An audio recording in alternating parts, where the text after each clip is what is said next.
Hey guys, Mike with Chassis Parts Online again. We are looking at the top parts of the upper control arm mounts.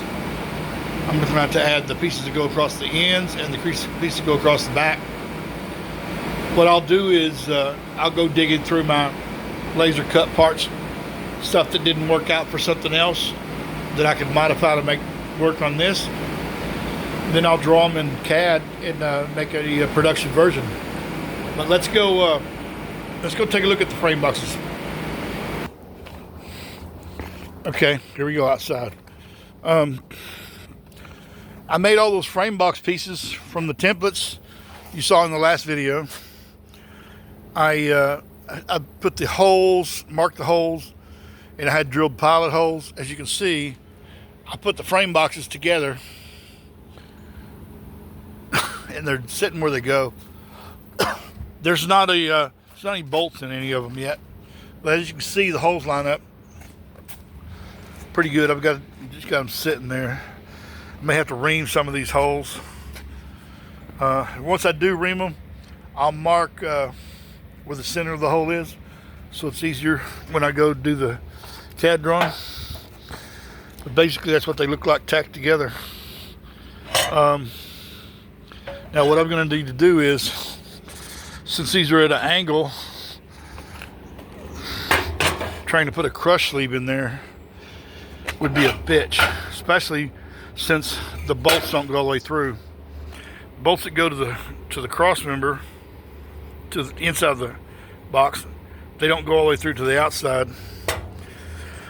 So the production version of this, I think what I'm going to do on this one too, so I'm going to drill a hole like right here. I'll come over, I don't know, an inch and a half from there, and I'll come over from here, about right in the middle of that. It'll be right down the middle of this, and I'll drill a half-inch hole here, half-inch hole here, and I'll drill a corresponding hole here and here, and I'll take a piece of half-inch solid rod, stick through there, and weld it on both sides to act as a crush tube.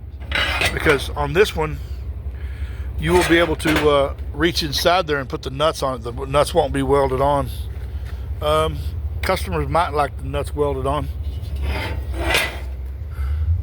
That might be something I could do. I need to think about that. Could do these six holes welded on for sure. I don't know about the other ones. The bad thing about welding them on is they got to be exactly in the right place.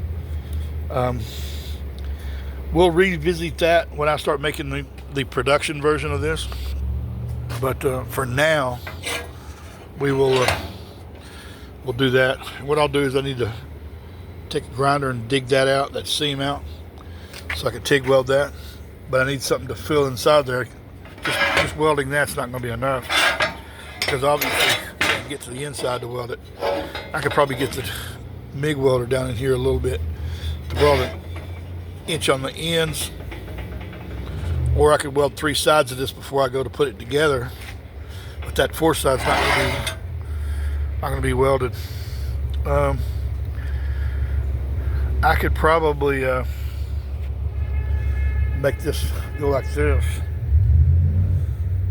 and down like this. It'd be damn near as strong, but I could get a welder up inside there to weld those edges. And then here, I could do this same thing. I could put a hole here, which would let me get it down in here or down in there with a MIG welder gun. That might be something to do on the, doesn't even have to go, doesn't need to go all the way to the bottom actually. It just needs to be a square hole in the middle of this where I can get the MIG gun in there. I just need to do some researching with the head of the gun. That MIG gun I got's pretty long, so I could probably get that in there. That would take care of that. On the outside, see, what I have to do is weld these three sides first. Weld the inside of this one and that. Weld all this before I put this inside piece on, then put the inside piece on, and then go through here to weld it. Yeah, that would work. I could do that.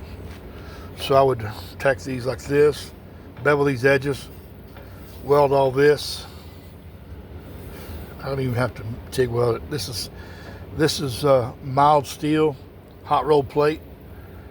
They're kind of like that lane right there. It's got the gray mill scale on it, so it doesn't TIG weld very good anyway. It's got all the impurities in the steel, so the best way to do that would be to MIG weld it. It's quicker anyway.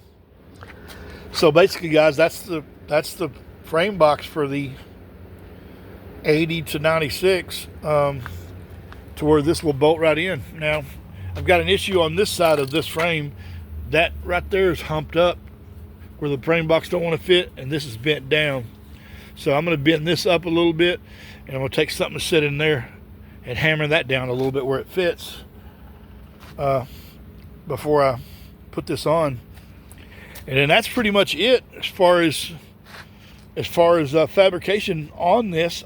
Once I got that, I can go ahead and take that center section out and go clean it up with a Roloc disc and put some primer on it, so it can be put back on. Because once these frame boxes are welded up and primered, I can put them back on permanently. The only thing I've got left is to mount a control arm here and make the rear arm mount.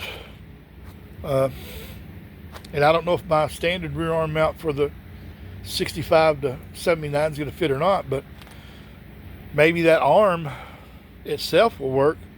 If not, what I'll do is maybe I'll come off these inside holes there's already holes there. Use something that bolts through from the inside and comes down to the arm. We'll just have to see, but the only way to know is to put a factory Crown Vic arm, like one of the factory aluminum arms, on there, tighten it down and see where the stud sticks out back here in the back.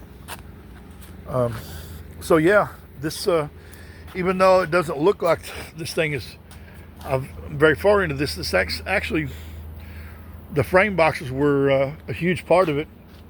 And now that I know the frame boxes are going to work, I can do the crush. I'm not going to call them a crush sleeve. Crush stud inside here. I take into account my crush stud when I go to put a hole here.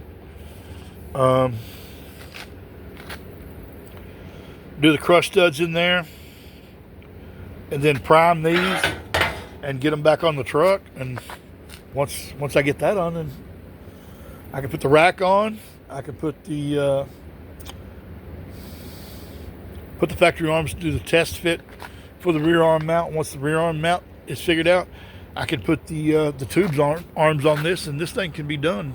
He brought the hubs and the rack and everything. So yeah, looks like we're going to be done with this pretty soon. I put 3 hours into this today so far, maybe a little more, almost 3.5. Tomorrow I'm going to only be able to do about 2 hours in the morning, and then whatever time I have left over in the afternoon, probably another hour in the afternoon, depending on what time it is and what's going on. But anyways, that's where we're at. The good thing about it is, you guys that want a cross member for the 80 to 96, now I know how to make it. So I'll have a listing up for you guys pretty soon. And to the guy that owns that truck out there, it's next. I'll get that thing over here and cut the stuff out of it.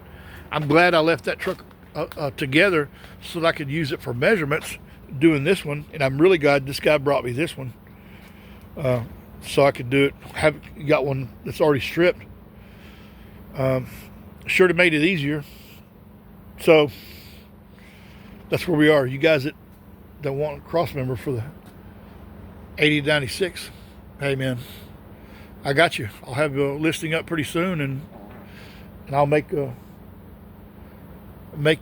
or 10 of these, and they'll be ready to go. So until then, peace.